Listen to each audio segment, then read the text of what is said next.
Compliance with the Open Public Meetings Law, I wish to state on February 23rd, 2018, the notice of this meeting of the Upper Township Committee was posted on the official Township bulletin board, mailed to the Cape May County Gazette, the Atlantic City Press, the Ocean City Sentinel Ledger, the Herald Times, and filed with the Township Clerk.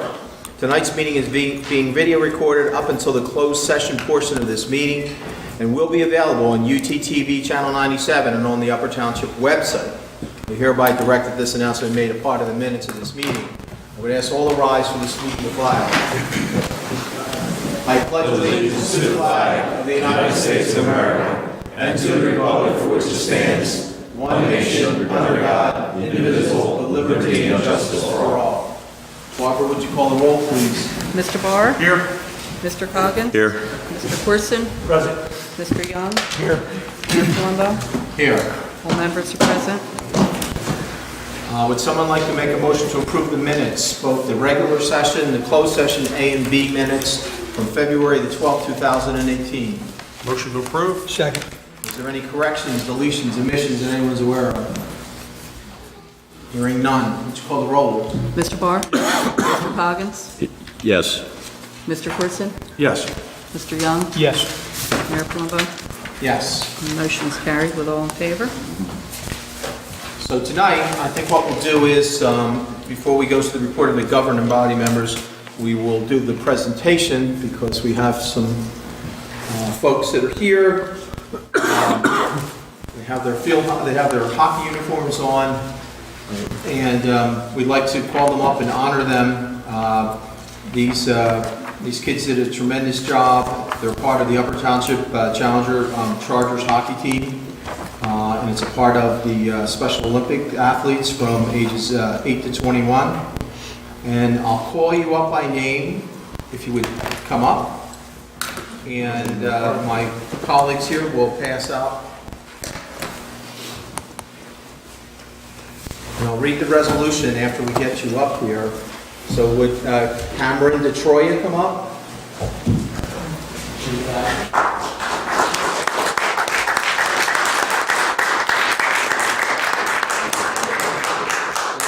Alyssa Playford.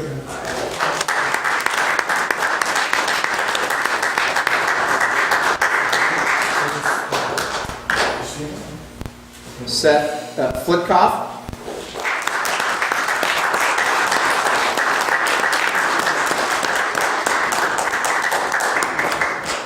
Megan McLaughlin.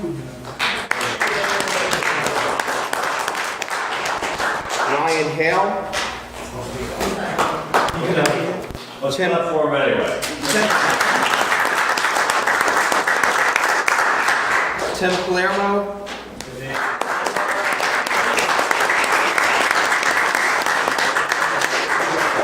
Charlie Johnson.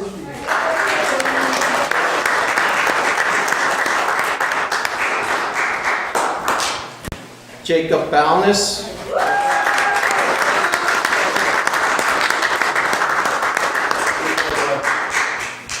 Zach Gannett.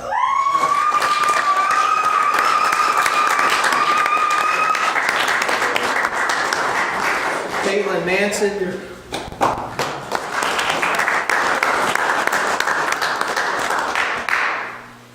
Ashton Fromner.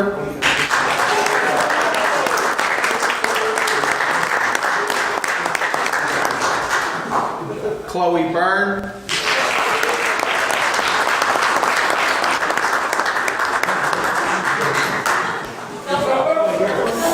Oh my gosh. Ryan Feliciano.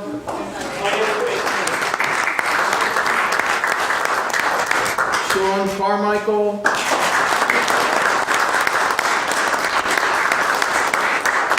And Langston Carmichael.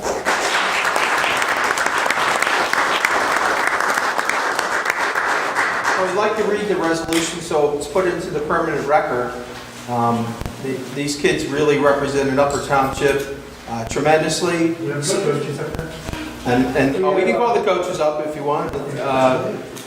Let's see, we have Darryl DeTroya, Jackie Adams,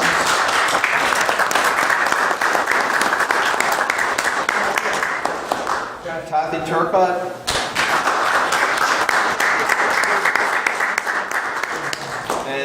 Fred Feliciano is the other coach.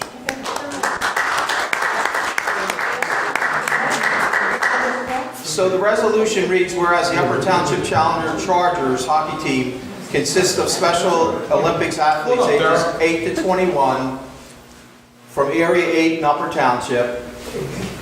The Challenger Chargers travel to Burlington City to participate in the regular season and then enter season 2 and 2. And where they recently participated in the 2018 New Jersey Special Olympics Winter Games and took first place in Division 5 floor hockey with all-around great team effort by winning against the undefeated Bergen Wildcats 8-4 in the first game of the tournament. Coming back in their second game from a 4-goal deficit, defeating the Monmouth All-Stars 10-7 and defeating the Yale Bulldogs 10-1 in their final game. Whereas it is appropriate that on behalf of the citizens of Upper Township, we recognize and congratulate all our players that are up here and their coaches.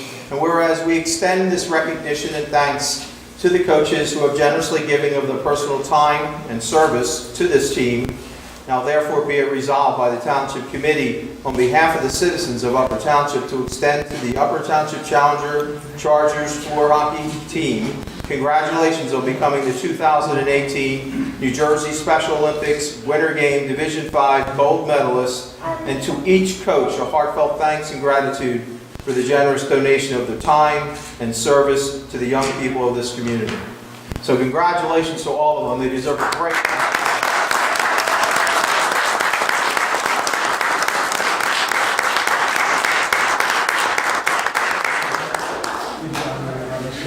I'm going to come down and shake every one of your hands. You guys are tremendous. You represent Upper Township very well. Thank you very much. While they're up here too, I just remind you. Congratulations. We're doing our Easter egg hunt. Congratulations. 24th from 1 o'clock. One at Community Field. Right gates the 25th. We've done the cheer election now. Thank you. Get back here. I'll get behind one of you guys and get into the picture. How's that?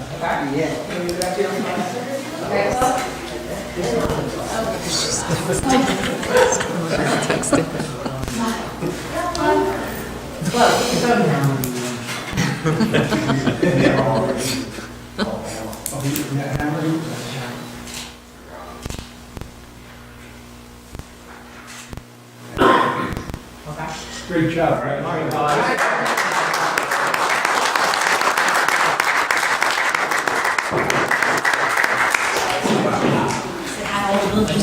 Little of the meeting. Good seeing you.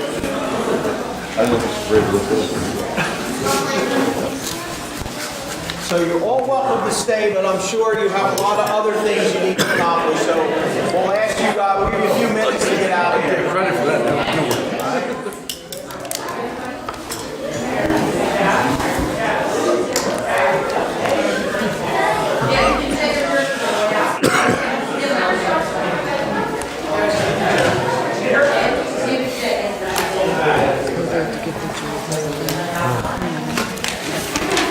Good night, thank you. Good night.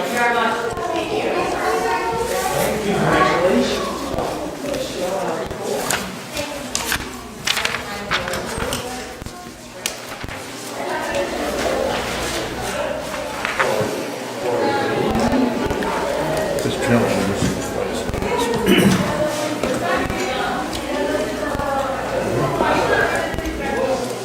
already got one text about it tonight. All right. So at this time, we'll go around the horn here as we usually do. Scott, you have anything for us? Yes, good evening, Mr. Mayor and committee. Just have three things for you this evening.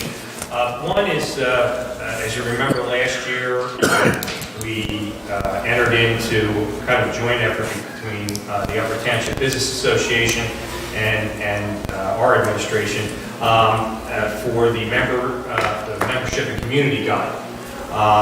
This is the guide from last year, and it's that time of year again, and we're looking for permission to get back involved with the Business Association as far as the development of this community guide. I think it was very well received last year, and especially with the content that was in there. It gives the township the ability to not only tout a lot of the things that the township is currently doing and involved with, but also from an emergency services standpoint, gives us the opportunity to explain what our function is on an annual basis.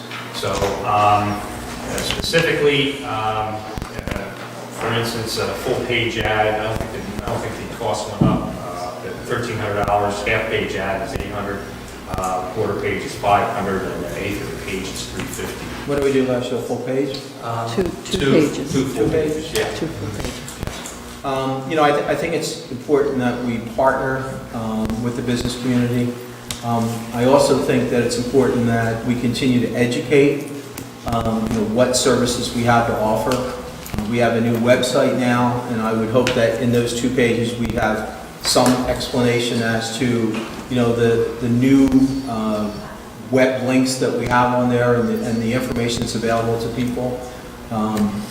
It's probably very good for new arrivals, people that are just coming into the township.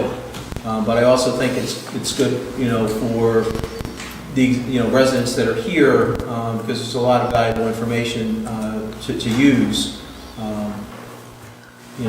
For an emergency situation, weather-related things, there's a lot of information that goes hand in hand that people can use throughout the year. So I think it's important that we continue to partner with the Upper Township Business Administration. So. This was actually distributed through your local newspaper too, wasn't it? Yes, it was. Correct. I think we only have one local newspaper now, right?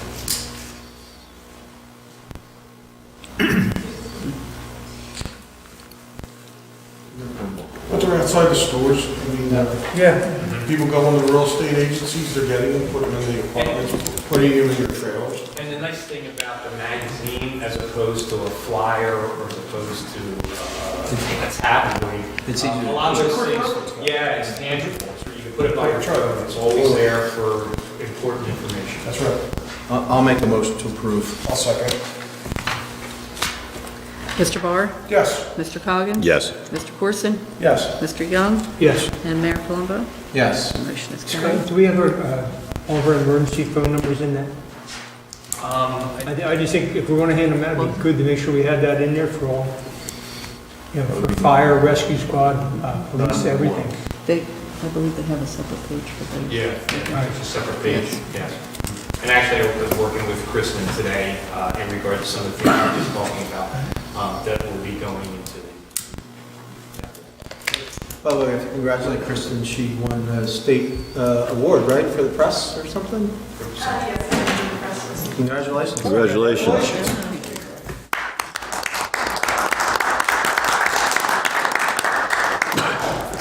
And then 2 other projects that I just wanted to update committee in regard to, first of all, Strathmere.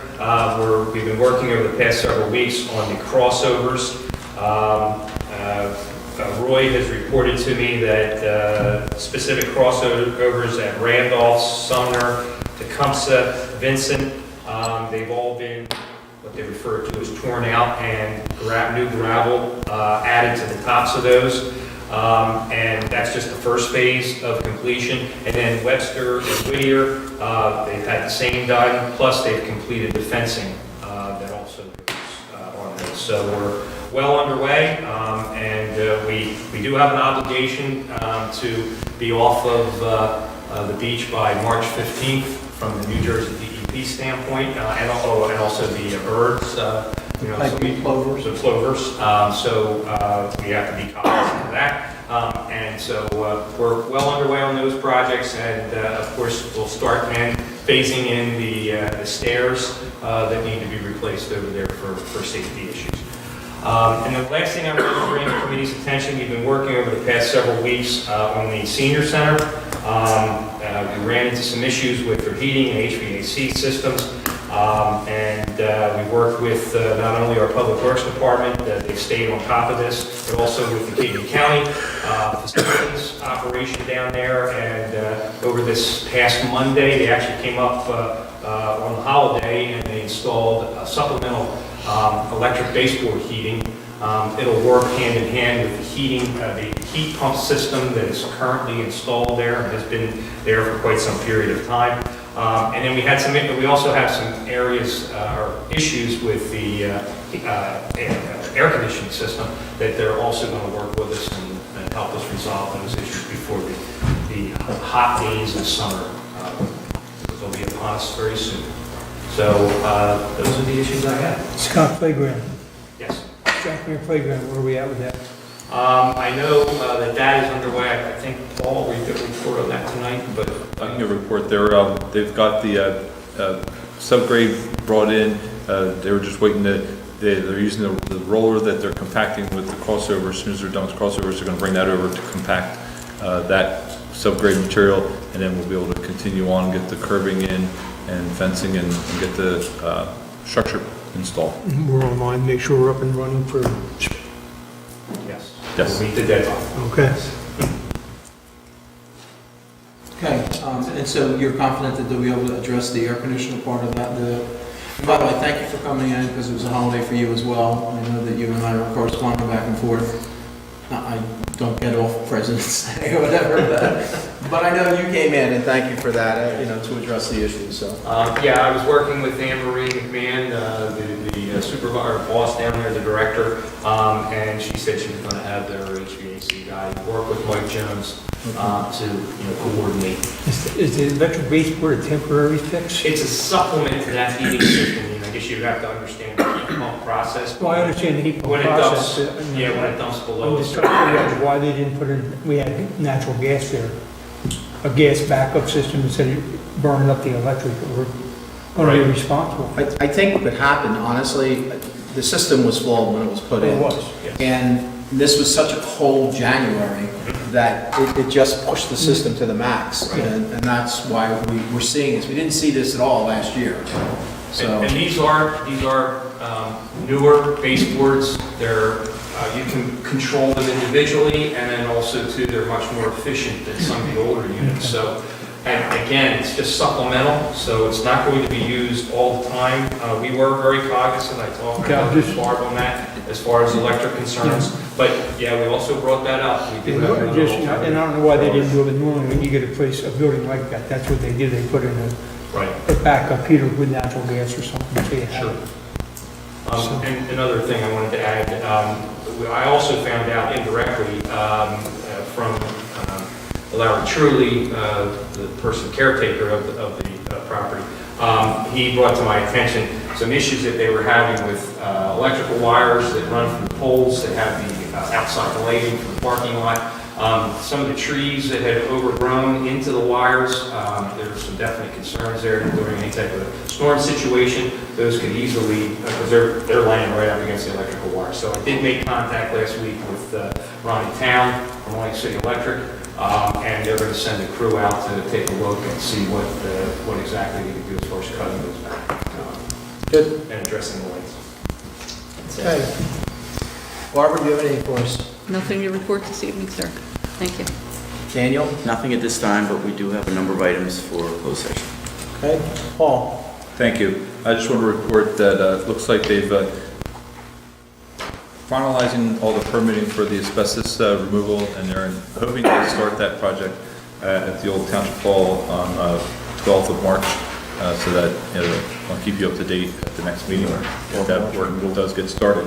I was contacted by an Eagle Scout. He's looking to do a project where he's going to install 2 of those like lending libraries out, one in Amanda's Field and possibly one up towards the boat ramp at Harbor Road. It's a little lending library to you share a book, and if you need a book to read for the day or something, they're there. So it's an Eagle Scout project he's looking to do. Actually, the Rotary does. Rotary has one up there. And that's one reason why he's looking at some of those alternative locations, so if there's something already there, he can move to another location. How about Strathmere on the beach? At the beach house. I mean, not. Of course. There's one already at Easy's Point. Easy's Point, I told him to go look, I thought there was one there, I told him to go look down there to verify it, but No, I'm talking Strathmere. right now. Yeah. And then the last thing was, we, through the Economic Development Council, one of their members had gotten approached and looking at possibly got a potential corporate sponsor for a solar charging station. This would be for like your cell phones or something like that, and they're possibly looking at wanting to put a solar charging station either at Caldwell Park or Amanda's Field as a sponsorship. So I got to get some more information from that member and then coordinate with Dan to see what other paperwork we may need to do that project. But I just want to give you a heads up that that may be in the works. Good. And that's all I have. Barbara? I just have one item this evening. Megan McAfee, our tax assessor, is coordinating another blood drive. It's going to be Thursday, March 29th from 1 to 6 at our community center. Her request again is to have, to award a day off to a randomly selected employee who donates blood. The thought is just to help facilitate the need for blood and to help drive people to want to donate. So if you would, if you're so inclined to award an employee a day off that donates blood, she would certainly appreciate that. I'd like to make a motion that we approve a day off for an employee. Do we have any guidelines as far as how we randomly select the employee? Megan will select it after all of the donations are done. She puts all of the employees' names in a hat and usually has someone else in the hall assist. They take it to an office and have that employee's name drawn. So it is random. It's not someone that's picked, hand-picked, basically drawn out of a hat. And we've done this for probably the past. I think as long as we've I done. think it's a great concept, but any adverse effects we can anticipate, Councilor? No, just make sure you have a nice big glass bowl, that's all. No grievances to be filed, right? No, if you have witnesses, I think you'll be We've done fine. this Yeah. for like the past. Well, I know, I'm just. And there I'm are- just there- playing devil's advocate. It should be done in quiet. I think it's great that everybody gives blood. And it is done openly. Megan makes it open that she's doing it in the process and whatnot. So we haven't had any complaints, not to say it won't happen, but we haven't had any complaints in the past. I'll second it just so we can vote. Mr. Barr? Yes. Mr. Goggins? Yes. Mr. Corson? Yes. Mr. Young? Yes. And Mayor Palumbo? Yes. Thank you, that's all I have this evening. Committeeman Collins. Nothing this evening, thank you. Committeeman Young. Two things. As I stated earlier, we're doing our Easter egg hunt this year on March 24th. It's a Saturday from 1 to roughly 4 o'clock, and rain date will be the 25th, same hours. I also had somebody request too, Scott, the flagpole at Amanda's Field. The light that we had, illuminating the flag, you can't even see the flag at nighttime. We need to do something bigger and better down there that can, light that flag up. Is it halogen? I I think it's more the location of where the light is. LED?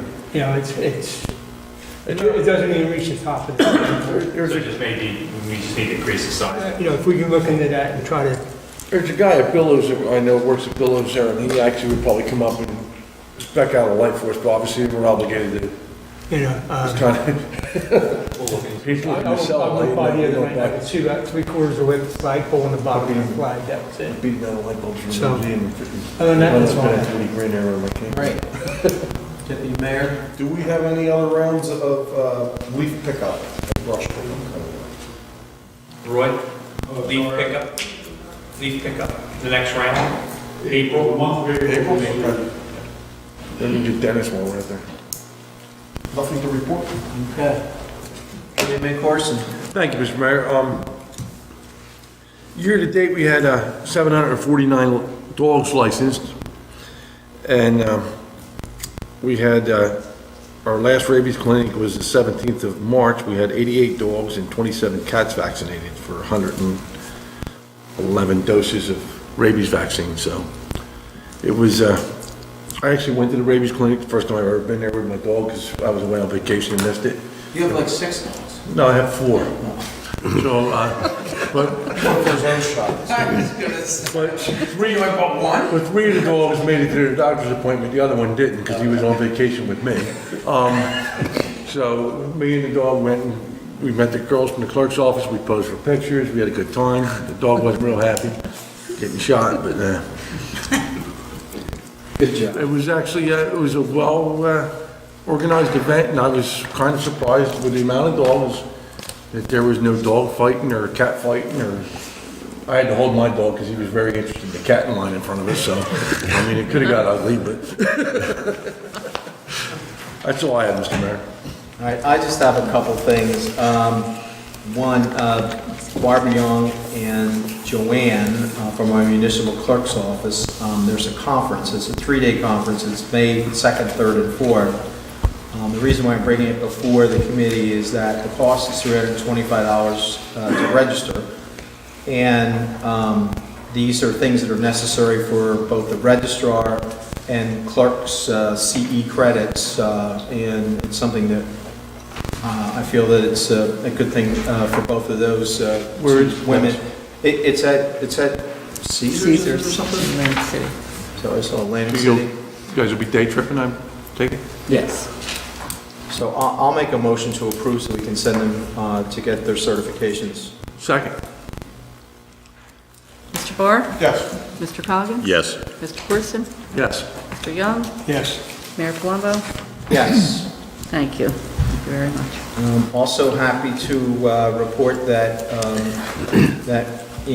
from 2017 Fund Commissioner Terry Smuz and the Safety Committee, which has Jay Potter involved, we got back $2,150 because of the employees' outstanding performances in the 2017 Safety Incentive Program. So they'll do I guess, a kickoff breakfast in March 20th, and congratulations to our staff. I know that the Safety Commission puts a lot of time in there, and thank you, Jay, and your group for all the work that you did.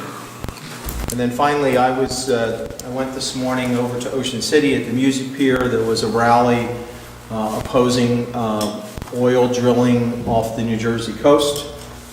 There were a number of federal and state legislators there. Congressman Lobiondo was there, Senator Van Drew, or both the assemblymen were there, as well as freeholders from both Cape May and Atlantic County, assemblymen from Atlantic County, and various mayors. The mayor of Brigantine was there, the mayor of Atlantic City was there, Ocean City, myself. And basically, it's a rally to oppose off drilling.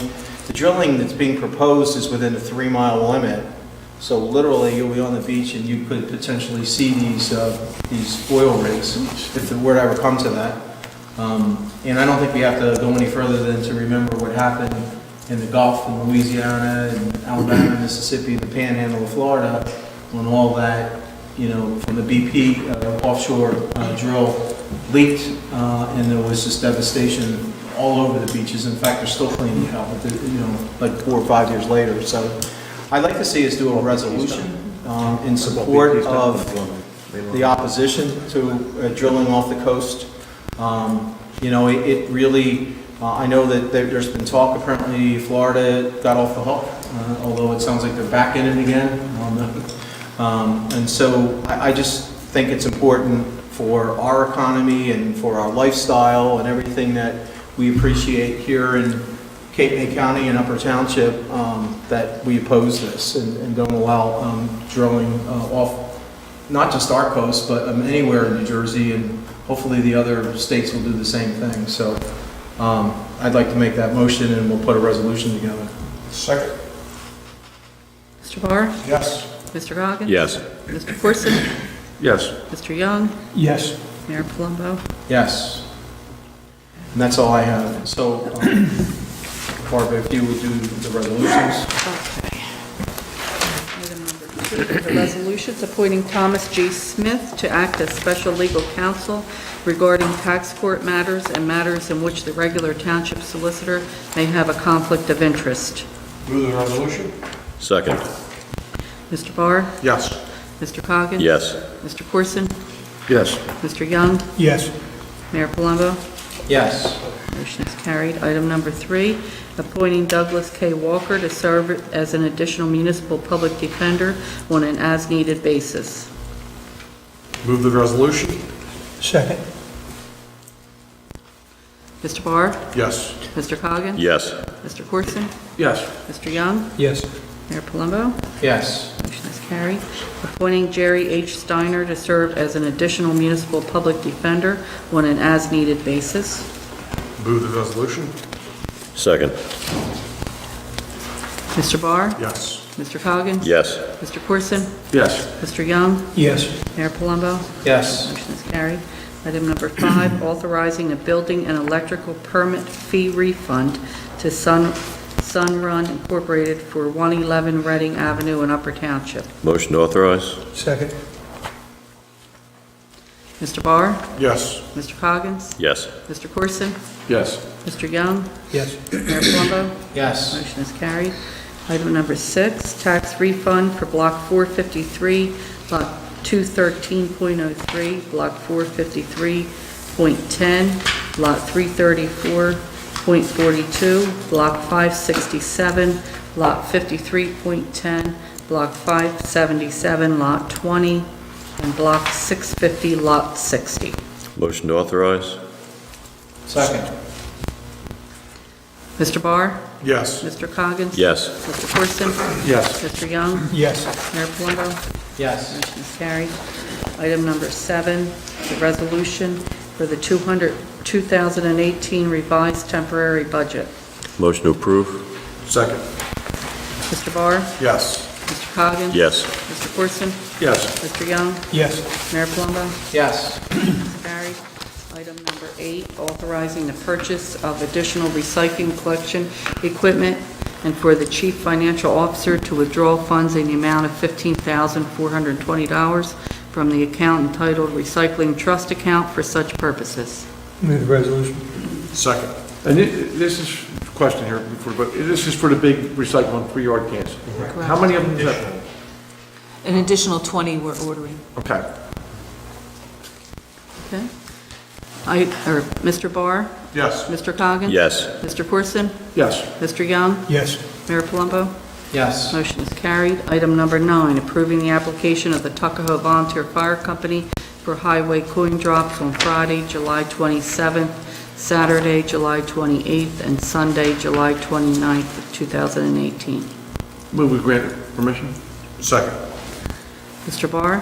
Yes. Mr. Coggins? Yes. Mr. Corson? Yes. Mr. Young? Yes. Mayor Palumbo? Yes. Motion is carried. Item number 10, authorizing the Township of Upper to enter into a cooperative pricing agreement for participation in the County of Somerset Cooperative Pricing System, number 2, SOCCP. Motion to authorize? Second. Mr. Barr? Yes. Mr. Coggins? Yes. Mr. Corson? Yes. Mr. Young? Yes. Mayor Palumbo? Yes. Motion is carried. Item number 11, under ordinances. This is a public hearing. Public hearing and final adoption of ordinance number 1, 2018, authorizing the sale of lands, Block 494, lots 1 through 14 and 15. Before I turn it over to the public, if there's any public comment, is there any additional information we need, Paul? Or- No, this is the same as what we discussed at previous meeting. Okay. So would anyone in the audience like to address the Township Committee with respect to Ordinance 1, 2018?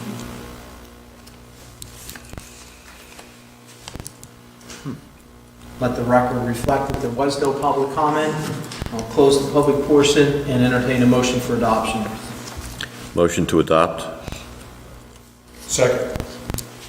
Mr. Barr? Yes. Mr. Coggins? Yes. Mr. Corson? Yes. Mr. Young? Yes. Mayor Palumbo? Yes. Motion is carried. All in favor? Item number 12, public hearing and final adoption of ordinance number 2, an ordinance authorizing sale of land for Block 424, Lot 47. And this is a public hearing again. Anything we need to know about this? No, again, it's the same lot and block that we had discussed previously. No changes. Okay. Right, so would anyone in the audience like to address the Township Committee with respect to the sale of certain lots, Block 424, Lot 47? Now it's time to do so.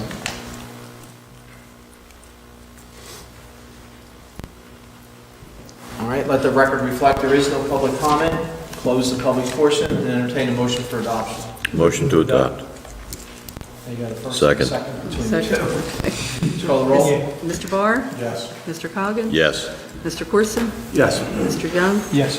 Mayor Palumbo? Yes. Carried. And So item we already number did 13, right? 13, Mayor, already commented on that. Item number 14, Planning Board, Special Resolution Number 1, 2018, recommendation of amendments to Township Ordinances 19 and 20.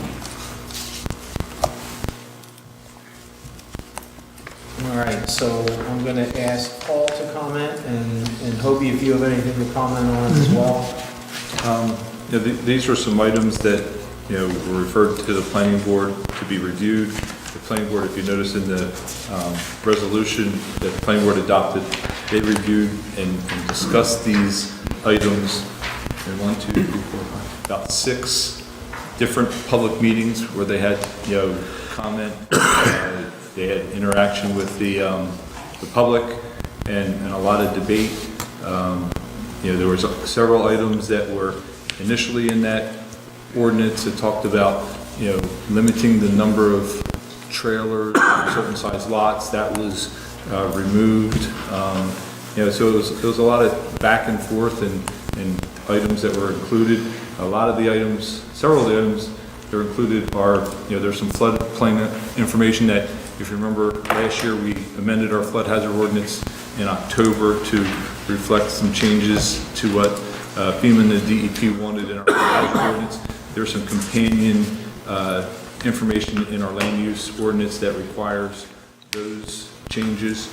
And then, there are some changes to our signage ordinance to allow some temporary contractor signage, for like landscapers and contractors that, do painting or concrete work or just different contractor businesses that, would allow them, traditionally, the zoning office has always allowed them that if they're working on a house, if a builder's working in a house, that they can kind of keep that sign there for why they're doing the work, whether it's a plumber, roofer, and, it was never really specifically permitted, but the business association kind of came to the township and was really looking out for a way for those smaller contracting type businesses to have a way to advertise their services. And so this kind of would formalize those kind of things. We've had some issues regarding pole barns and the size limitation that was put in there. I think the planning board, when we put the size limitation on there years ago, it might have been a knee-jerk reaction in how we applied it. And so they removed the designation, because we had a limitation on pole barns, but didn't have a limitation on detached garages. So people were just kind of, they just changed the classification of what they called it, and they do the same thing. So the planning board realized that it really didn't get what they wanted out of it. So they just felt that they would just allow the accessory structures to be there and not have the pole barns be highlighted to that. And then the last other item was, prohibiting tractor trailers to be in residential zones on residential lots. And that's kind of I'll say a summary of the items. It's not a lot of items. Oh, and then it did also talk about the change of use. Just gave some more language in the definition of a change of use. Is it going to, the tractor trailers that are on lots now in Upper Township, are they going to be grandfathered, or is there going to have 30 days to remove them, or what's it? They would not be grandfathered, it'd be up to the zoning officer. I mean, technically, because they're not listed as permitted in the ordinance, they're technically not permitted to be on the property anyway because they're not permitted, just by the fact that they're not listed. So, it's a gray area. Our zoning officer has had some issues where, a couple of different property owners where she has tried to cite based on neighbor complaints in a residential neighborhood that, people would have these large tractor trailer bodies rusting in not good condition in a residential neighborhood, and the neighbors would complain. The zoning officer attempted to, cite them under our current ordinance as far as, trailers not being in disrepair, but because they were a tractor trailer, the prosecutors did not want to prosecute and suggested to make the change to the ordinance so that we, to specifically prohibit them. So that's one reason why the zoning officer asked. And does that hold true for like if they're in an agricultural area, and if it's off-site, or? It was residential. This would be for residential properties. And so, and how about these storage containers? It says temporary. How long is temporary?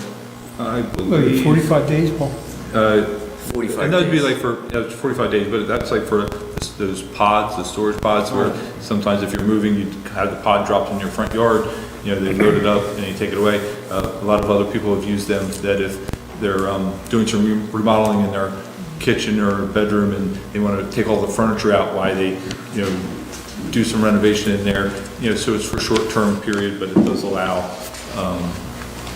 just allows the zoning officer to track and keep track of those. If they're going to be there for a longer period of time, then it becomes more regulated like a shed or any other type of detached structure. Has there been one complaint in town hall? With the storage pods, there's been numerous complaints in different neighborhoods where people have left them in their front yard for extended period, because the township already prohibits trailers, whether it's an RV trailer, a boat trailer, a box utility trailer, a jet ski trailer, or a boat just by itself. They're already prohibited in the front yards in your driveway. You're not allowed to keep them there. You're supposed to keep them in your side or rear yard. So, and here again, this is one of those things where we didn't want to prohibit them. Sometimes if you're doing that remodeling or you're moving, you don't really want to haul that thing to the backyard, because you want to be able to, whether you're unloading your garage or taking this stuff out. So you want to make it convenient for somebody that's legitimately using it for a temporary use, not to be there for extended periods of time. And 45 days is enough time to remodel? Well, they can renew their permit, anything in 45 days. So there is a permit available, and is there, It's a renewal, yeah. and is there a fee for the permit? $5. Yeah. So it would be, I mean, I can, that would be done by the zoning official. I mean, I can tell you just my experience, I'm more offended by some of these dumpsters people have around town that seem to be like a never-ending dumpster in their yard, that with no cover and trash blowing all over, that create more havoc than a pod. But, We do regulate dumpsters, but only if the dumpster is going to be placed in the street. I mean, if the committee has an issue with the dumpsters, we can. And if it's commercial, it could be part of a commercial site plan. Correct. It could be regulated that way. I do have a couple technical comments before we introduce the ordinance I would like to talk about, outside of the meeting, and also maybe talk to the planning board solicitor, just some of the interpretations on some of the items. But what we would look for is, if you don't have any objections, that we bring this back for introduction. Yeah. And this is, one of the first phases of a problem that we have ongoing with trailers, campers are in total disrepair. We went to court just to clarify what happened. Our ordinance does not address trailers whatsoever, any kind of trailer. All it addresses is motor vehicles. And our state come down and said if it doesn't have a motor in it, even though it gets attached to one, you can't address it. So our second phase on this will be to come up with definitions. Wait a minute, we're looking at a housing community within this township where the houses are actually trailers that are brought in, they're set on foundations. They have a title, just like a trailer would have a title, and we are, for tax purposes, looking at them as trailers. So, you know, a trailer's a trailer. I mean, it's still a motor vehicle. Again, definition, if it doesn't have a motor, and you can't address it under our ordinance, that's the problem.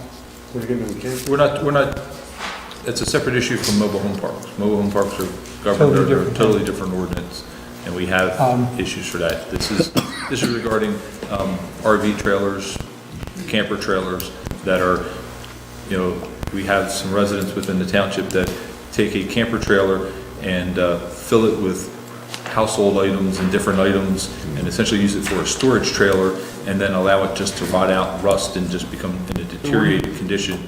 And our ordinance is not as clear on those. So this is basically. So this is tightening that up. Residential? That are in district, that are items that are on a residential properties that are in repair. Okay, what are you gonna do with a campground in a residential neighborhood? This is not regulating You're not campgrounds. regulated the same. Campgrounds are regulated under their own ordinance, and It's again, you know, our ordinance says not in disrepair. That's all it says. and these are coming from people that we have residential complaints, where people are in a neighborhood complaining about their neighbors about the unsafe. Well, I think we have to be nature. a little more defined in disrepair, because I mean, That's what we have to do. people are convinced that some of my vehicles I drive on the road every day are in disrepair. I mean, it's, And I'm your neighbor. Again, if you have. Curtis, I'll be if happy you to have send you, farmland- this is not the ordinance that Hope is talking about. I'll be happy to make sure you get an advanced copy of that so you can take a look at it and review it before we bring it back to township. It's not in this one. It is not in this one, no. Yeah, and Because that was not addresses the smaller box trailers too, like some of the, you get these ones that are like 20, 25 foot, 30 foot, and they slide them in, no foundation, no anything, and they're using them for storage. They're right on the property lines. And a lot of places that permit them, you have to have a permit form, run to the ground, and you also have to do something to make it look like a shed, not just a metal box that's sitting there rusting apart. So, I mean, that's what this is all about. So, Potter County buildings down there. in most places, address it only in residential uses. And say farmland is different because you get your hay, you get a tractor trailer body come in, they leave it. When you get your next load, they pick it up and they drop off another load. You know, and it was, I think, 5 acres and up, right? Like residential agriculture doesn't qualify for that kind We of did trailer. not have, there's no limitation, that limitation was removed from the ordinance. Okay. So the next step is you're going to draft. We'd have to introduce it. I have a couple of technical questions that I think need to be addressed. You know, some of it's, as I said, technical and interpretation, just to make sure it's consistent. But I can do that if you're willing, in principle, to bring this back for introduction. That's what we'll do. It's been recommended by the planning board. So I guess We'll I make need a sure we motion cover to put it bases on the on this. agenda. Okay. Motion put on the agenda? You want a motion to put on the agenda? So moved. Second. Mr. Barr? Yes. Mr. Coggins? Yes. Mr. Corson? Yes. Mr. Young? Yes. Mayor Palumbo? Yes. Motion is carried. Item number 15, St. Maximilian Colby Parish request to use of the Strathmere Beach at East Williams Road for an Easter sunrise mass on April 1st, 2018. And they have met all the requirements, insurance, approval from the EMS, state police, the engineers looked at the area where they wish to have this. Motion to allow? Second. Mr. Barr? Yes. Mr. Coggins? Yes. Mr. Corson? Yes. Mr. Young? Yes. Mayor Palumbo? Yes. Motion is carried. This is another request from St. Maximilian. This is a request for the use of the Strathmere Beach at East Williams Road for a feast day mass and raffle number 495 on August 14th, 2018. Move to approve. Second. Mr. Barr? Yes. Mr. Coggins? Yes. Mr. Corson? Yes. Mr. Young? Yes. Mayor Palumbo? Yes. Motion is carried. Item number 17, This is July 4th Parade in Strathmere along Commonwealth Avenue from Prescott Avenue to Williams Avenue from 10 a.m. to 11:30 a.m. And this is part of the permit process. They have requested permission from the county to close the road for the parade, and they need the township to acknowledge that we have been informed of this closure. Motion to approve. Second. Mr. Barr? Yes. Mr. Coggins? Yes. Mr. Corsick? Yes. Mr. Young? Yes. Mayor Palumbo? Yes. Motion's carried. Item number 18, under unfinished business, Ritoski and Trainer Incorporated request to purchase township-owned property, Block 735, Lot 21.02. And Mr. Dietrich is going to comment on this. At the committee's direction from the last meeting, I did talk to Mr. Rotowski regarding this. There is a house, an existing house on that lot 21. He fully would anticipate consolidating lots 2103, 2102, and 2101 into one lot. His initial intention would most likely be to make an application to the zoning board. His principal residence is actually across the street and doesn't have much parking, and he'd like to put a garage on this lot, for the use across the street. He does not want to initially, I'll say, preclude the future use as a residential property. He would be willing to deed restrict it for 55 and older, if that would be, but he doesn't want to totally exclude houses. Though says he doesn't have any initial thoughts about doing it, because he's got plenty of space in his house across the street, and he wants to build a garage for his own use. So that's what he's implied and discussed with me. So there's not a house on this side of the road yet, anyway? Yeah, but here's the thing, I'd asked Paul to make that inquiry. And just to give some history for some folks, in my tenure at least, we've never sold land that is capable of creating another residential lot. Not to say that he couldn't go to the zoning board because he has a significant amount of land already and get the appropriate variances, but you would make it a little more easy by allowing him to have a more naturally shaped lot. So you just have to be aware. He's been forthright. He said right in the near future, no, but I don't want to forgo the ability to build another house there. But, I've been looking at it, and actually did a drive up and look at it. Is there enough real estate there now to build subdivided? He's got road frontage on 2 roads. You wouldn't be able to subdivide the lot 21 as exists. It doesn't have sufficient frontage, so he would need a variance for frontage, but acreage-wise, it's like almost 3 acres, I think, if you look at the acreage. How much is upland? There's some wetlands issues. Well, it doesn't, there's sufficient uplands to put a house in a septic, if that's the question. We don't have a requirement to have an acre of uplands. I obviously I don't have any skin in the game, I don't even understand it, but this is probably one of the few places, like Strathmere or a piece of Harbor Road, where you could actually create a building lot, and it would probably pay sufficient taxes to support a child in the school system. And I'm not trying to justify it, but I think this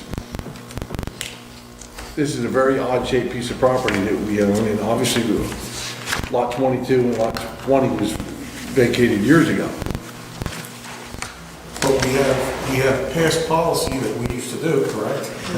And what Curtis is trying to say, he thinks it would not be a year-round resident, if I'm understanding him correctly. Therefore, the hit on the school tax wouldn't be the same. I don't know. It's across the street from the bay. If it were on the bay, I'd say yes. But what ramifications could there be if we decide to? You're case by case. You can decide case by case. We settled the beach replenishment cases with the land swap and land swapper that are buildable lots. But you didn't have that concern. This is just, I 90% think... of lots in Swapper don't have school kids. Yeah, and... So the garage would be on a separate parcel from the house. So That requires variance, So he but requires he's a not deed- willing to he deed requires a restrict it use to that variance. ancillary use. But he's willing to deed restrict it to fit first. But likely at the zoning board hearing, the zoning board may require that at that time. It must be used as ancillary. Yes. Right. It's forever and ever. He's willing to deed restrict it to 55 and older. which I don't know, will that carry? That's a tough, that's a It's hard to tough. enforce, number one. Yes. I mean, you could, it's easier to enforce in a multi-family complex, like an Osprey Point, an Osprey Cove, mobile home parks, where you have, Management. management control over multiple units. It would be very difficult to And to enforce. be frank with you, he has another use, which is ancillary to the across the street. So it's not like it would be an inverse condemnation. Plus, we have, if you can't build a market rate house on your lot because the township's not gonna give you a variance, it's not big enough, or, you have to apply for a COA house before you do that. Well, that would probably fall under, if you tried to build just on that front lot, 2103, it would probably fall into that criteria. Yes. So my point is, there are other protections in the ordinance so that it just wouldn't be a variance granted by the zoning board. They'd have to address all these things. Paul, where would he, is there access to this piece of property? Or is it landlocked? To the township property? To the parcel we're talking about? Well, we're talking about 2102, it's the green colored lot. That's the township lot. He owns that, but he doesn't want to do a deed of consolidation. He Well, owns, he owns both of these. he owns the lot in front and the lot Yeah, behind. he owns what's in yellow. Right, our township lot is landlocked.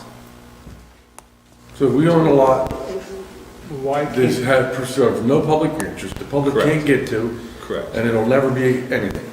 correct. And we have a potential of selling it, but the fear is if somebody might build a house. And my thinking is on Harbor Road, east of the Parkway, anybody builds a house there is gonna pay more in taxes than it'll generate for school, kids in the school system. That's just my opinion. but there's no guarantee. Is that because you don't think it'll be year-round students? I don't think it'll be year-round, and I think if there is a house, you look at the houses that are being built there, they're not, Not on the other side of Harbor Road, though. Yeah, this is not on the water side. This isn't on Harbor Road on the bay. Right. This is across the street. I know, but it still backs up to the bay. It's got bay in its back. On the other side. If you allow. It doesn't have water, it's got salt grass. If you allow residents to build there, you can't say no kids can be there and they can't attend school. No, he's not. I'm saying if a house was built here, they're not gonna build a three-bedroom little rancher that's worth $100,000. They're gonna build a slammer where they can get a water Well, view, but- and it'll be a Again, rateable. there's no guarantee. I mean, I know there's no guarantee. We've been through this on a couple applications recently, and we've always said, he doesn't have a lot frontage, it should be consolidated with the front lot. He can't. Huh? He can't. They're not adjacent. He's not adjacent with 2103 and The 2101. legal terminology would have to be deed restricted as an ancillary use to the other lot. That's what you'd have to do if it came in. He does. So, but what would he combine it with? With the 2101 or the 2103? He would combine All of them. the three of them, 2101, 2102, and 2103 would become one. To make a buildable lot. Well, 22 he does own, but there's already a house on 22. Would he consolidate it with 22? No, he. At this point, he does not That's what he want to said, he doesn't want to do that. consolidate 22. Okay. I mean, I think your original point, Curtis, that it is a landlocked parcel that will not be of any value to the township at all, ever, except for keeping a separation between those existing lots that are owned by the same person. And I mean, years ago, everything else was vacated around it except for this little piece. And I bet you if you look back in history somewhere, we probably tried to vacate it and it got lost in the shuffle. No, this was, if you recall, this piece was part of the New Jersey Highway Authority owned it at one time. And through the history, they vacated, because this was supposed to be the location of the relocated Harbor Road, Yes. and it just got lost, from the 60s till now, and it just got. Well, I gotta believe there was one that went through 22 and there was one that went through 20. Consolidated. Somewhere in the past, they were vacated. But he should consolidate Correct. this. Right, and then it's a buildable lot. We just can't find the actual information to vacate this piece. And if, in a proper vacation, This house. this would have Is it reverted back to encroaching? one lot. This could be. It should have been vacated, it was probably an oversight that it Well, wasn't. here's the Correct. aerial, Well, there's his house. I know it's not been our policy to create building lots, but I think this would not be detrimental to the township and I would probably be in favor of it. That's just my gut feeling.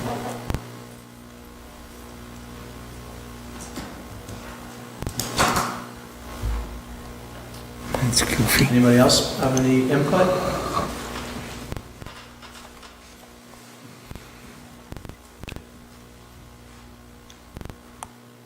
Well, you can try and make a motion, Curtis, and see where it goes. I would make that in the form of a motion that we proceed to the next thing is sell this property. Is there a second? Next step would be finding out an appraisal on the piece of property. $11,000. Well, before we continue the discussion, is there a second? Well, at least, it'd be nice to get a second for the purpose of voting. All right, so it doesn't sound like that there's too much enthusiasm about creating a buildable lot. So is there a motion to deny the request? I'll withdraw my motion. Motion to deny it. Is there a second? Second. A motion to deny the request. Would you want to caveat it with the reconsideration that if he agrees to consolidate, to come back to us? Yes, let's change the motion And to, perhaps that it agrees to a deed restriction that it's used ancillary with appropriate approvals to his other property across the street? Yes. That's what you're looking for, right? I think he's offering, without, okay. Without Yeah, the, he- by the way, 10, 20 years from now, I'm going to build a house. Right, it's one thing Yeah. to put a garage from across the street, but then I think we- by giving it that, policy and we're given the. And that's the pattern of buildable lot. development in that area. Right, so do you have that motion? Repeat So the we have- motion, we're clear please. on it? Well, Repeat the motion, here's- please. I would ask you to reframe the motion to a motion to approve Why with the don't you frame the condition. motion so we get it Yes, correct? the motion to approve it with the condition that he consolidate with 2103, 2101, and 20, correct, Paul? That's what he agreed to do? No, not 20. I'm sorry, just Just not the 20, 20, Yes. 2103. 2103 and 2101, and that there be a deed restriction that it be used as an ancillary use to lot 501. I'll clarify which lot. I don't, His adjacent property, his property across the street. Right, and I'll make sure that I get Barb that Okay. lot block. all right. Thank you. The motion right now is to deny unless he does the other things, correct? Agrees? Yes, it's the same essential substance, I was just doing I'll it. amend my in reverse. motion To do what Do what Dan was said. framed. And I'll Okay. second. second. Okay. Mr. Barr? Yes. Mr. Coggins? Yes. Mr. Corson? No. No? Mr. Young? Yes. Mayor Palumbo? Yes. Motion in favor with 4 in favor and 1 no. Let's get this down. Okay. All right, item number 19. Hanson Aggregates request for extension of mining license for Julie's Pit, Block 414, Lot 44. And Hanson Aggregates has received approval from, has since they requested this, received approval from Pine Lands, but they will need to go back before the planning board. So if they could possibly get a 30-day extension, that should be sufficient. I'll make a You've already motion. granted them, One, you've you, already granted them a 30-day extension. Yeah, This is the second this is request. another I'd extension. make a motion, we extend the 30-day extension. Second. Mr. Barr? Yes. Mr. Coggins? Yes. Mr. Corson? Yes. Mr. Young? Yes. Mayor Palumbo? Yes. Motion is carried. Next, we have the payment of bills. Someone like to make a motion to pay the bills? I hereby move that all claims submitted for payment at this meeting be approved and then incorporated into the full minutes of the meeting. Second. Would you call the roll, please? Mr. Barr? Yes. Mr. Coggins? Yes. Mr. Corson? Yes. Mr. Young? Yes. Mayor Palumbo? Yes. Motion is carried. And there is 2 reports from the municipal department's animal control and the 2017 annual tax collector's report. Both of those reports will be available upon request tomorrow at the Township Clerk's You need office, those? but I'll make a motion to accept these reports. Second. Mr. Barr? Yes. Mr. Coggins? Yes. Mr. Corson? Yes. Mr. Young? Yes. Mayor Palumbo? Yes. Motion is carried. This time, we've reached the public comment portion of the meeting. If anyone would like to address the Township Committee, now is the time to do it. Please state your name and your address and your reason for addressing the Township Committee. Go ahead. You have to go up to the podium, please.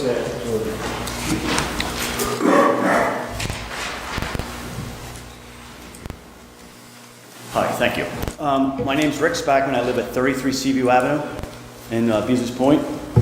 And my question is, I was wondering, did Upper Township ever adopt a policy or an ordinance to how to handle property maintenance of abandoned properties? In what respect? Well, my next door neighbor has a house that's been abandoned. There's a state statute that covers it. We do have a maintenance code that we're working on, but we also have, for lawns that aren't cut and shrubbery and things like that, there's a half a dozen a year that, if they don't, after notice, that we'll actually go out and have it cut, and we have ordinances on that. So it depends on what the problem is. Yeah, well, the problem with the neighbor next door to me is, there's a live animal in there. I have a picture of a fox in the house. Kids are going in this house, breaking in and drinking. It's a liability to the township. Where's and that? I think it's 37 Seaview. I've called animal control. They've done nothing. I've been to the construction office 3 times, nothing. So I'm a little upset because... When you say it's abandoned, is it a foreclosure? No, it's not a foreclosure. I've even wrote a letter to the owner saying, hey, I'm willing to buy this property from you. And nothing. Our business administrator is going to handle it tomorrow. He will get the zoning officer. Because I know Lower Township, Middle Township, they have an ordinance like this where they have to register and pay fees. We had reviewed that and had an ordinance prepared, but there were residents that were against it, so it didn't pass, it didn't get introduced. And to be honest with you, in Upper Township, little lots are rare to come by. These people could just put a for sale sign on their property and be gone like that. Sir, have you ever called the police regarding any of the kids getting in the house that you say are drinking there? State police, just to report it? No. No? I haven't. I was just curious if you ever... No, I just think the property owner should secure his house up. The windows are broken, the door's broken, just secure your home. Those are maintenance issues that the maintenance code will address, and hopefully maybe you can get some, at least temporary relief with that. Just out of curiosity, when was the last time you talked to the building inspector about it? Oh, God, last month. Because you have to talk to the zoning official about it first. I know, but still, I mean... But I'm just saying, that we're in the middle of He should have- change. We need to go out and look at He it. shouldn't have had the non-response, and that's something that we need to take care of on our end. But I assure you that since you brought it before the Township Committee, it will be addressed. This will be addressed tomorrow. And I apologize for any inconvenience you've had from that. No, I look at it as it's good for the township to even maybe adopt an ordinance like this because it is a money grab. I mean, there's fees, you can make, Yes. and there's no excuse for people to not sell their property. I mean, there was one that was, I actually did talk to our solicitor about it, bank-owned property, if the bank owns it for more than 6 months, it was $500 a month or some nonsense. The bank was assessed to get it back on an upstanding property, which is, Same thing with foreclosures, yeah. yeah. Sir, how long ago was it that you talked to the building inspector? You said a month. A month. I was in here 3 times. 3 times. We just went through a transformation with a new zoning. And now the official. spring's coming. Now you know this kids are going to, All right. Yes, it'll be addressed, Okay. starting tomorrow. All right. Thank you, sir. Anyone else?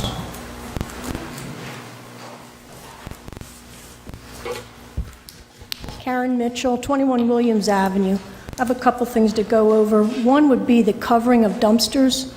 I've talked to Scott Morgan about it a few times, and it would be great if we could encourage contractors to start covering dumpsters.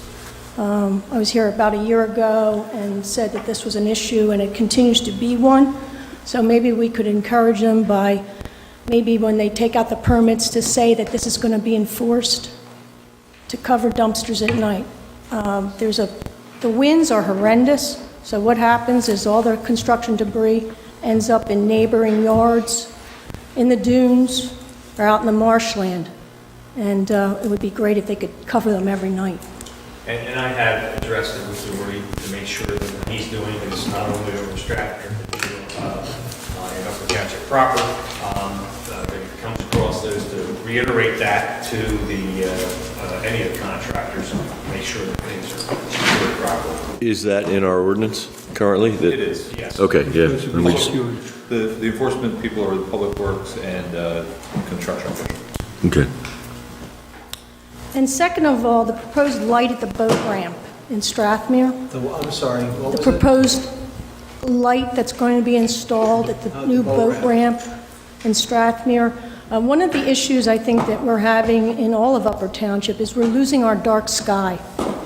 And that's because of growth and development. And what we need to do is we need to manage this.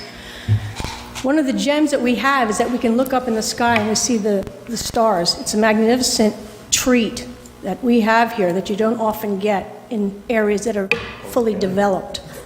So I ask you to look into dark sky approved lighting.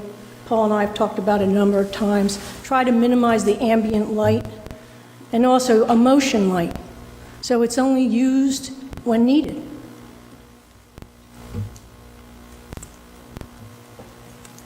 That's something we could do?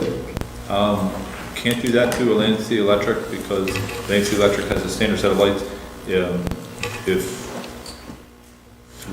the township wanted to incur the cost and run its own wiring and stuff like that, then we could. I have a photo cell light on my barn that comes on at night when it's dark, but only when there's motion. And it's bright, but that being said, it only comes on at night when it's dark, in motion. Would you be able to have a motion light if somebody let's just say somebody breaks down for whatever reason? I mean, one of the reasons about putting a light there is that if somebody gets stuck and after dark, they have to use the boat ramp to bring the boat up. How close do you have to be to the motion sensor to make it go on? I think It depends on the sensitivity of it. You can have it so a possum sets it off, or you can have it so you... No, what I'm talking about, if they're out in the water, where's that light going to be relative to where the motion would set it off? It depends on obviously, it's going to depend on the quality of the light and sensor that you get. If you pay a little bit more, you're going to get a better sensor that's going to have a broader range, and you can fine tune the sensitivity to it to be, whether it's, it won't set it off if a dog runs by, but it'll set it off if a person walks by or if a car drives by. You can change those sensitivities. Right, so we'll have to look into options as to what will work best, but if anything, if we could do the light that points down, right, instead of... And that's what we discussed about, if, we're probably looking at a $5,000 range. If we go through Atlantic City Electric, you're probably looking at $10,000 to $15,000 range if it's something that we're going to pay out of our capital budget to proceed with that. So are you saying, Paul, that Atlantic City Electric at this time has no dark sky lighting at all? Not to my knowledge. Because, if you go into areas in Dennis Township and developments, which I've been in a number of times, there's many streetlights that are all dark sky lighting. They're just, in Dennis Township, they just don't have a lot of street lighting. No, I've been in communities in development subdivisions where the streetlights, not the homeowners' lights, the streetlights, the curb lights, are all dark sky lighting.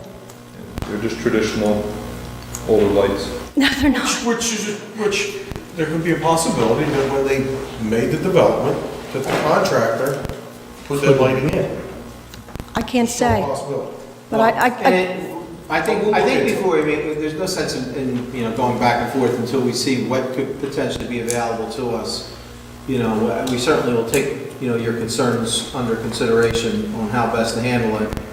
But I think part of the reason why we're even, we're looking at the light is from a safety reason standpoint. That if, again, if a boat will get stranded and they need to whatever reason, use the boat lift after it becomes dark. right, but the more lights, more ambient light you have, the less you're able to see with natural lighting. So it's almost like a vicious cycle. The more artificial lighting that we put, the more we're going to need artificial lighting, because our eyes get used to that.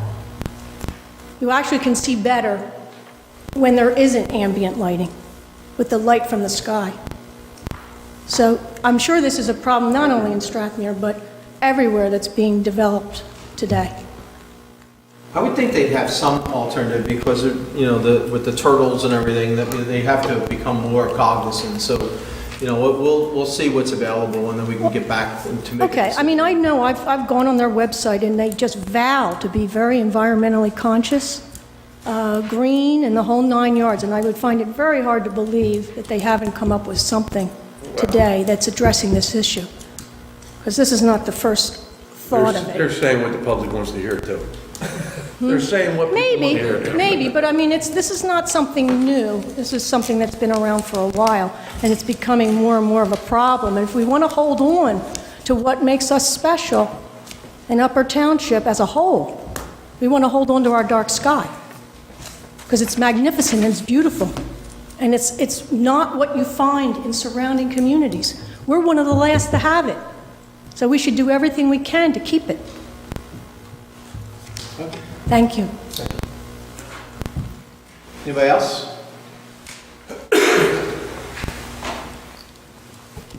Linda Bateman, 14 East Tecumseh, Strathmere. I wanted to thank Karen for talking about the light. If you let the moon and the stars take over, and I believe boaters are pretty adept at finding their way home. It's not finding their way home. It's making sure they can get it on their trailers. Understood. And safely and not cause an Understood. injury to themselves because they can't see what they're doing. Understood. I'm not sure that a street light on all the time, and I hope that you do explore other options.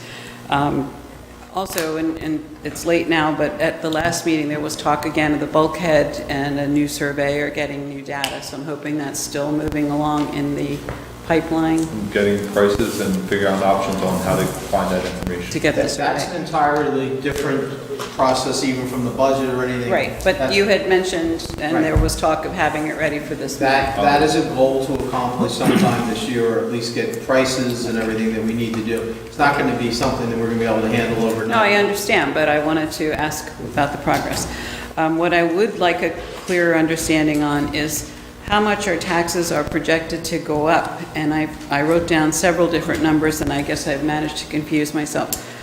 If we're $322,000 over, it will be 1.75. Correct. If we add 75,000 to the capital Capital fund, Improvement Fund, it will go to 2.15. 2.15. Then it would go to 2.35 with the 40,000 for the beach replenishment. That is correct. And then there was something about 0.4 of a cent for the capital fund, and I got lost. Well, that's the difference between 2.15, I'm sorry, 1.75 and 2.15. Okay, so that was the Yeah, that was just the increment. Okay. And when you say that the average home of $280,000, this would translate to $66 per home, that's with all three of these totals. That's with the last total, I believe. Right, that's with all three, With that's all with three of the the roll-up, additions. yes. So is that closer to 3 cents? Is this going to end up being closer to 3 cents when we're finished? No, it'll be 2.35 cents.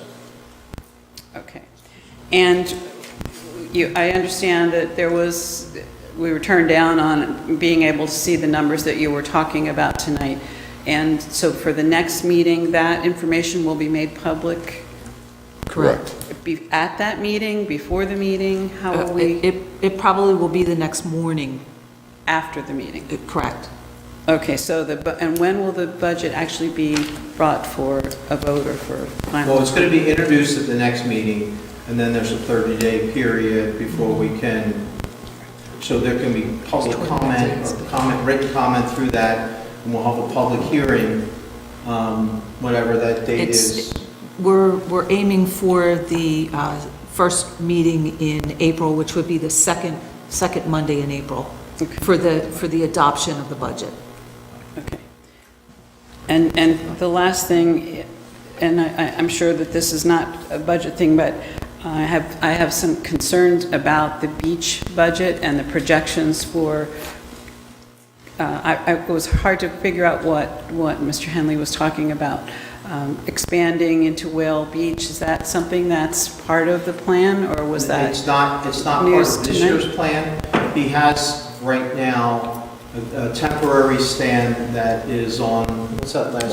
Mars. Mars. Right, by the trailer park? And what he has asked us to do is support making that a full-time stand, meaning on a daily basis. And he has proposed that for this year. Right. And But- was the shed approved for this year, or was the shed from last year? Well, No, the shed is included in this year's operating expenses. So that hasn't been approved?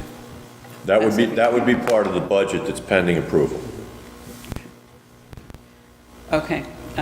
Not sure why we need the shed, but it's Mr. late. Hanley said they have 2 RTVs or Kubota pieces of equipment. We can only put one inside now, so the other one sits outside and rusts. And I think part of the reason why he's looking at it, there's concern about him, he has to mobilize moving, pieces of equipment back and forth, and that should minimize going back and forth if he keeps one down that end and one at the other end, rather than drive both vehicles every day to try and, man the stands and bring equipment that's needed. Because, I hate to say this, but we've had a lot of our equipment vandalized over the years on the beach, and the one thing we don't want to do is continue to have that happen. So we're trying to secure the equipment on a daily basis at night so that, there isn't a temptation to do anything like that, so. And could I ask what the total lifeguard budget is? The operating expenses, $31,000 for the year. 31,000? That doesn't include salaries? But that No, it does not. Okay. And how does that compare to last year's? It actually went down. It was It went down, down I by think, $6,000. $6,000 from last year. $1,000? $6,000, I believe. And the salaries are a different category? She's getting the numbers. Salaries are probably up a little bit because we've had, relatively, well, again, we don't know yet until we get the letters back, but we've had pretty good low rate of turnovers, which is a good thing from a safety standpoint because they're not needing to be retrained and rookies and everything else. Salary is proposed at $260,000. I'm sorry, do you know offhand if that's how that compares to the year? That's a $10,000 increase from last year. And part of that is the additional people we're going to need for that one street. Right. And Mr. Corson, I hope you prevail as far as the drone goes. I completely agree. One of the many reasons that we use the beach is for the relaxation and the serenity and the peacefulness, and the thought of a drone and lifeguards or somebody having to then monitor a drone is just kind of... In the public safety world, I think they're a great tool in some applications, but they can also, as well as they can be used, they can be misused. So that's my only concern. Right. Well, thank you for your time. Thank you. Anyone else?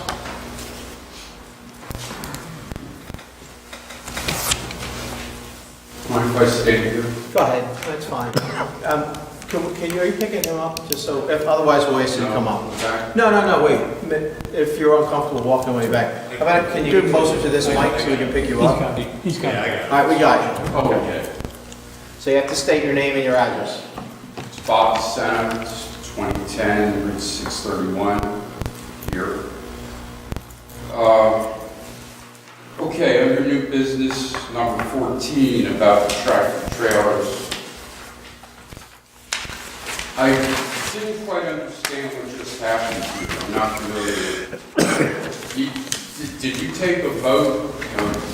You made some kind of an amendment to it or No. changed it around? No, we made a vote, and Dan, maybe you can explain better, but we made a vote to say that we're going to allow Dan to go ahead and draft an ordinance with some minor revisions, wordsmithing and those kind of things, so that will be introduced at a later meeting, but... Yeah, the essential terms of what was recommended, they agreed to.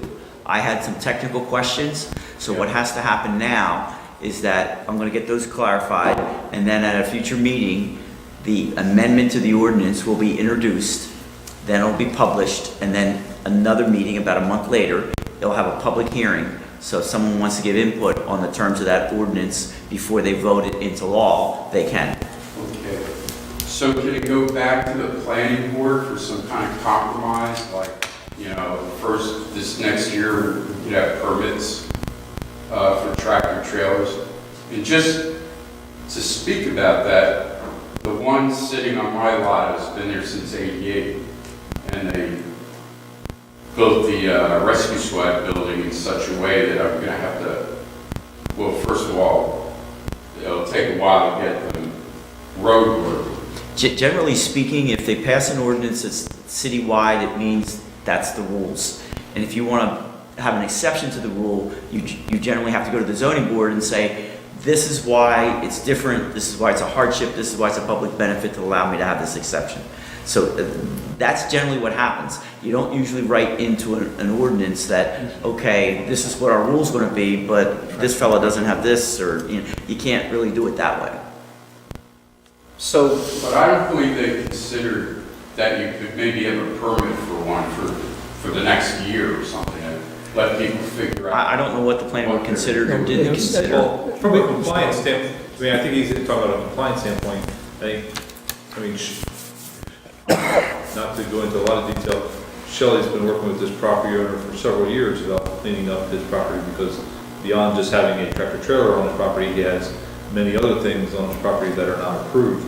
And Shelley's been working with him for several years now, while he, works on cleaning up his property. So, and I've explained this. In other words, there's out of compliance, not just the tractor trailer, there's other things that are currently out of compliance, and I think Shelley will continue to work with him on, trying to get his property into compliance. Yeah, it's the time in my life when I have to do that. I mean, what I thought was valuable to me at 55 years old, at 68, doesn't really have any use, anymore, and I don't mind getting rid of it all. As I told you before, I don't think an adoption of this ordinance is going to change Shelley's or the zoning officer's approach on how she's working with you currently. But the other thing is that I'll put a value on the tractor trailer and its contents of about $10,000, which, I'm not going to bring it somewhere to have stored far away and then have to go back and forth to it. So I'll just lose it. And the other thing is, I've been all over these streets and I can only find 5 people who tractor trailers in their backyards. And This also addresses cargo trailers and those kind of things too. what kind? Cargo, like, the roll-off trailer, the body, but the containers, that'll all be addressed under this too, not just tractor trailer. Oh, right, but basically you're talking about a dry storage van in trucking, terminology. That's 40 foot, 8 foot high, 10, 20 tires on it, like that. And this is one reason why the planning board spent, I can't think of a time besides a major revamping the land use element and stuff like that. When you look at the length of the land use change, and you look at the number of meetings that the planning board dealt with that, they discussed every aspect of that and took that into consideration. Yeah, some of the other places that I used to work too, their rules were that it had to be registered. All right, your tag had to be current and it had to be movable. So a lot of guys, they take the tires off of them, they sit them on the ground. They're not movable, and that's one of the things we're trying to address. Right. So, They're going to be hard to get rid of, or it's going to be hard to get rid of without, taking it apart and making it roadworthy. So if you in the future pass this thing, I would ask that you give us ample time, the 5 of us or whatever, that have a tractor trailer buys as storage. it's That's all. something we can definitely look into. Okay. Thank you. Thank you. anyone else? Yes, sir.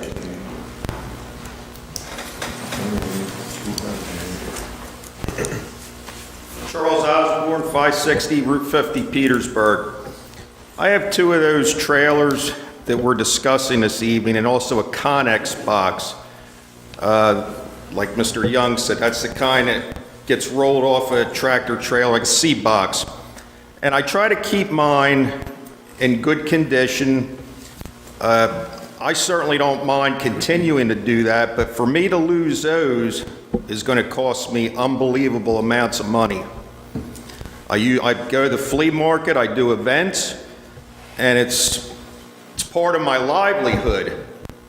So it's certainly going to work an unbelievable hardship on me. And Mr. Corson made a good point earlier when he started out about maybe godfathering the people that do have them and just, have some kind of ordinance to keep them in proper repair and painted, and I certainly can understand and deal with that. Thank you. Are you in a residential zone? Yeah, I live right on 50 in Petersburg. You realize running a business out of the residence could be a violation? No, I'm not. I go to the flea markets and I do events. And actually, I can run a business there and have, because I was grandfathered in on that. There's a produce stand on this property where he's, So it's had this operation for some time? there's been a produce stand. Yeah, and a baseball card store, collectibles. Yeah, but again, you would have the authority, just like any other regulation in the town, to get approval to keep yours if it's not offensive to your neighbors and it satisfies the code officials and whatnot. Like I said, I don't mind continuing to maintain You have it. to go to the zoning board Yeah, that's to get fine. the approval to do that. Okay. All right, thank you. Thank you. Anyone else?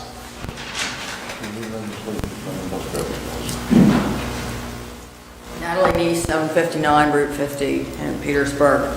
I'd just like to say that I was one person of two that attended those 6 meetings that Paul referenced.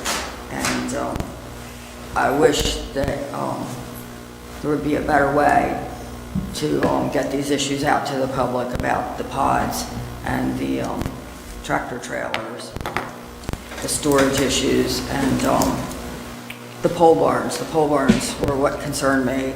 I really still don't understand how my neighbor, and I know Dan Young doesn't want to hear this, but how my neighbor could put a pole barn in a residential zone that wasn't even included in a residential zone on Schedule A, and it exceeded 2,000 square foot, when if it was included, it would have only been at 1,200 square foot. So now it's there, and it was not proposed as a detached garage. It was proposed with farm animals. And I understand now that the man is under construction and finally putting a house there. So it didn't even conform to residential agriculture. And even if it did, it would have been at a 10-foot height, not at a 20-foot height. But I understand now he wants to put another one of these barns out there. Just for the record, I have a conflict with this, but also... And for the record as well, for those that might not be in the room, that this is an issue that Natalie's brought up time and time again, and it's been addressed by zoning and code. And it actually was addressed by the... Well, you have a conflict, so you don't get involved. Do I understand correctly that this isn't the proper venue for this type of a complaint? Well, obviously, we had a gentleman earlier tonight that came up and said, hey, I made a complaint to code enforcement, we're going to look into it. Yes. That has happened at least a half a dozen times over the last 3 or 4 years with Natalie. So it's been addressed and readdressed and addressed again and again. So this is the same issue she brought up at least a half a dozen times over the last 3 or 4 years. Wasn't he found to be an operating farm? So now there's He was found to be in compliance, that's my understanding. Right. That is correct. So there's another government entity that should be governed. Well, I think it was in conjunction with the county and the zoning office. And, But I mean, it It's doesn't. not just us, it was... Has something to do with the agricultural board or something. That's part of it, but we had to make a zoning determination as well, and Shelley made her determination. if he's deemed a commercial farm, 5 acres or more, then a pole structure is not an accessory use. But Hobie, what I'm saying is just to listen to the complaint, we don't govern under what he's a farm. No, but I mean, again, normally, a pole, just to explain, a pole structure, and it's a problem we have is the word pole barn. A barn is a barn. It doesn't have to meet the requirements for anything of a detached structure or accessory structure. It's all under its own set of guidelines. But he doesn't need to have a house there in order to build a barn on a farm. But what I'm saying is just to address the complaint, this is not the proper venue. It's not the proper venue because you don't have control over it, and it's been addressed through the proper venues in the township and the proper venues in the county, and it's been found in compliance.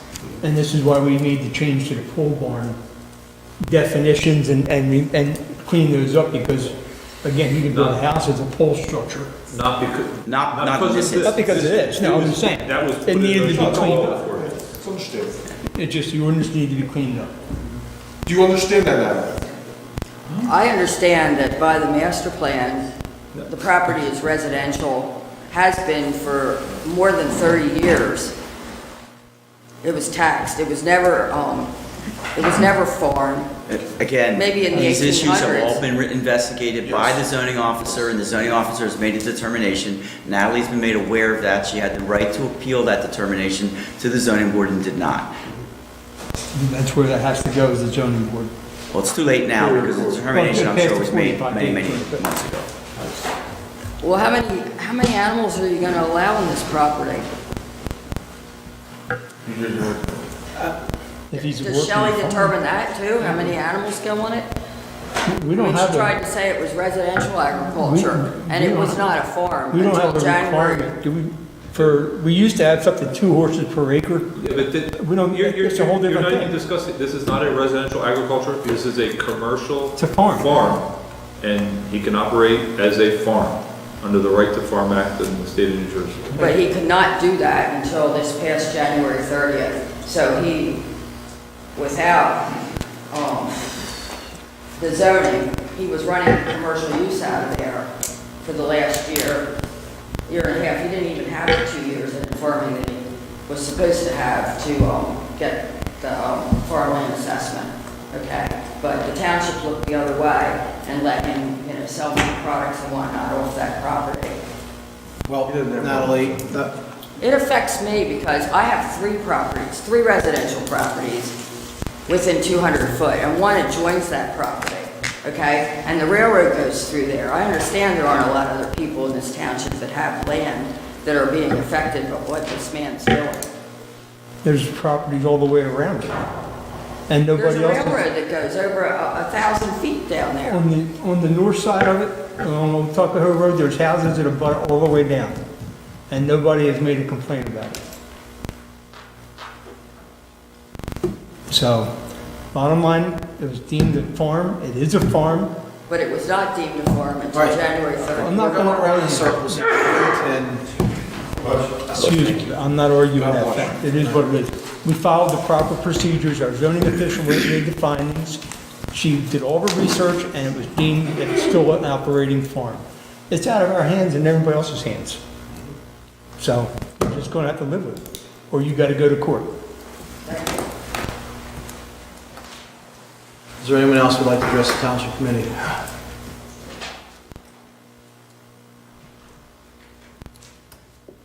Okay, it appears that we have concluded the public portion of the meeting, its input.